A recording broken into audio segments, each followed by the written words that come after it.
Welcome to the first episode of Bunkershot.com TV. As inspired by Andy Brown of the UK and his video on the oldest 9-hole golf course in the world, today we visited the Dutcher Golf Course in Pawling, New York, the oldest 9-hole public course in the United States. We speak with Drew Nicholson, the village historian, who tells us more about the history of the Dutcher Golf Course and how its roots go back to the days of Tom Morris Jr. Good morning, I'm Drew Nicholson, the village of Pawling historian, and we stand here on the Dutcher Golf Course. In my hand is a club which is dated to approximately 1900 and is thought to have been used in play on this golf course around that period of time. It's an artifact that was lent to me today by the Historical Society of Quaker Hill in Pawling. This golf course was established in 1890 as a 9-hole golf course and is supposed to be the oldest 9-hole municipal public golf course in the United States. Actually, the golf course goes back 5 years before that. It is the child of John Bowdish Dutcher, who was a very wealthy gentleman who lived in this area, who went in 1872 on a 2-year journey around Europe, something which was very common back in the days when wealthy people took their sojourns in Europe for several years. During that period of time, he went to St. Andrews Golf Course and became friends with Tom Morris the younger, and became really enthralled by the game of golf. And as a result, when he returned to the United States and in 1884 built a local hotel called the Dutcher House, approximately a half a mile behind me, uphill so to speak, towards the village, he determined that he was going to include a golf course for his friends in New York City and for the people who were the guests at the hotel. It was actually a 3-hole golf course, and it was built by him and designed by him on the pasture land on which we stand today. If you look around, one of the things you'll see behind me is a stone wall, a farm wall. To my left, your right, is another wall. The walls surround this place. These walls have existed since probably the late 1700s, early 1800s, and made a line around this golf course, which is about 42 acres in size. So in 1885, he opened this golf course for the guests at the hotel and for his friends. A year later, he upped the ante, so to speak. In that direction is a road which we call South Street today. Originally, it was the farm road that ran directly to his mansion.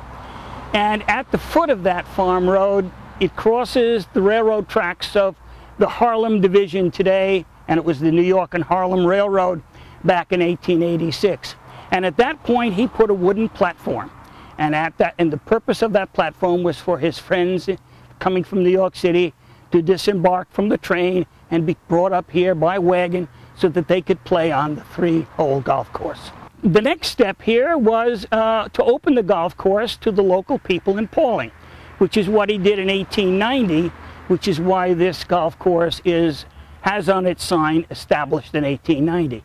At that point, we believe it was made into the 9-hole golf course that it is today. The arrangements of holes today are different than they were originally.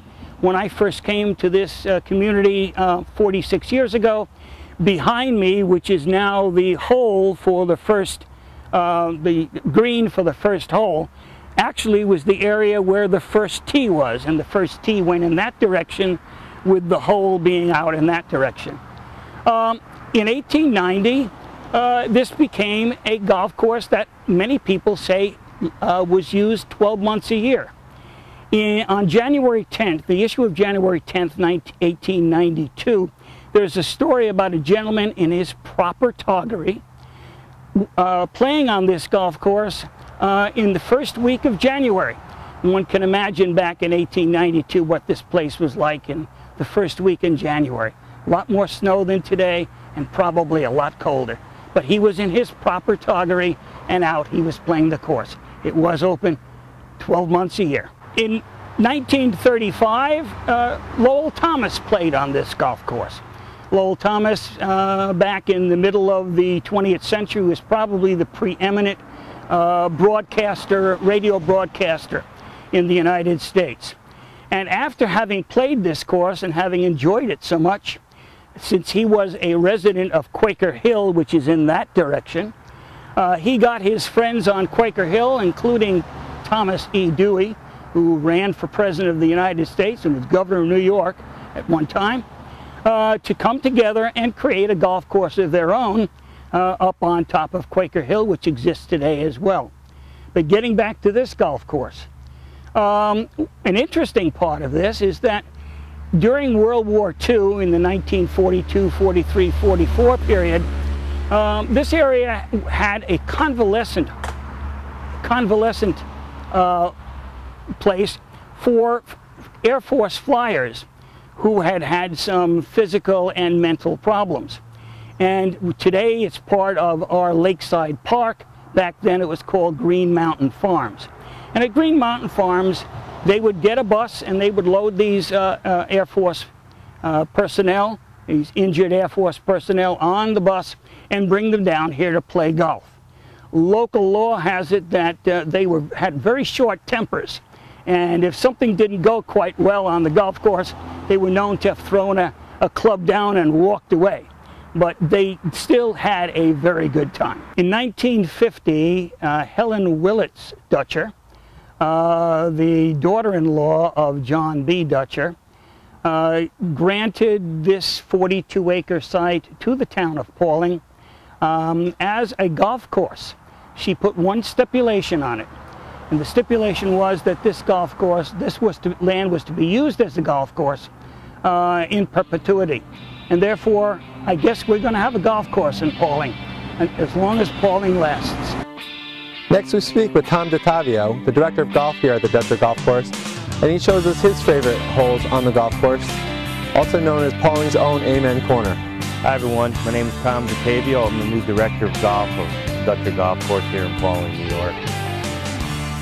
And we're here at the 6th hole, where we have grown to know our 6th and 7th and 8th hole as Amen Corner.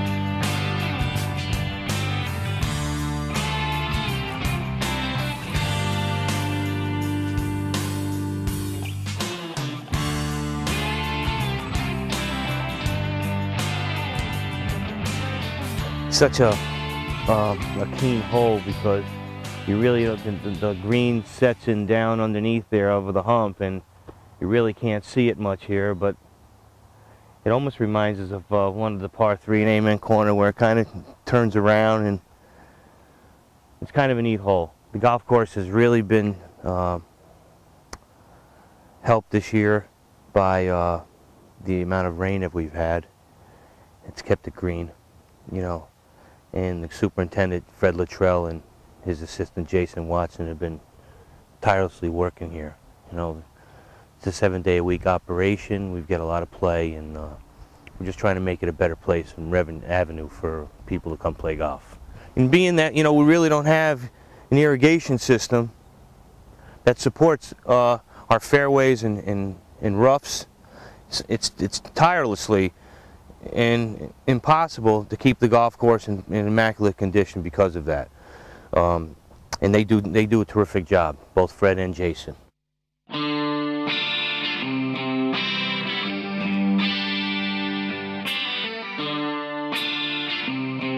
Lastly, Tom tells us about why being the director of golf of the Dutcher Golf Course is special to him.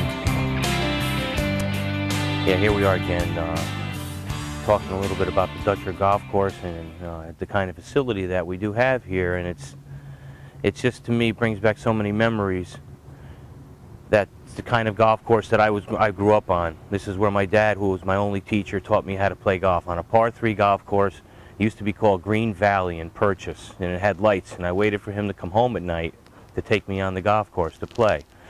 And now here I am being the director of Dutcher, and at the same type of facility, which I think is is a great spot, not only for kids and grown-ups, to learn how to play golf. It's not a very long golf course. It's in good condition, and it allows you to be comfortable and relaxed without distance factors. And that's one of the reasons why I like it very much. And I hope that we can keep doing what we're doing here, bringing a nice atmosphere and a pleasant atmosphere to the club, enjoying its members, and having great golfing seasons. Thank you. Well, I hope you enjoyed our step back into time in the history of golf in the United States. Since the Dutcher Golf Course is in my hometown of Pauling, New York, I hope to see you sometime as I tee it up on Sunday mornings. Until then, this has been Rob Walters for Bunkershot.com TV.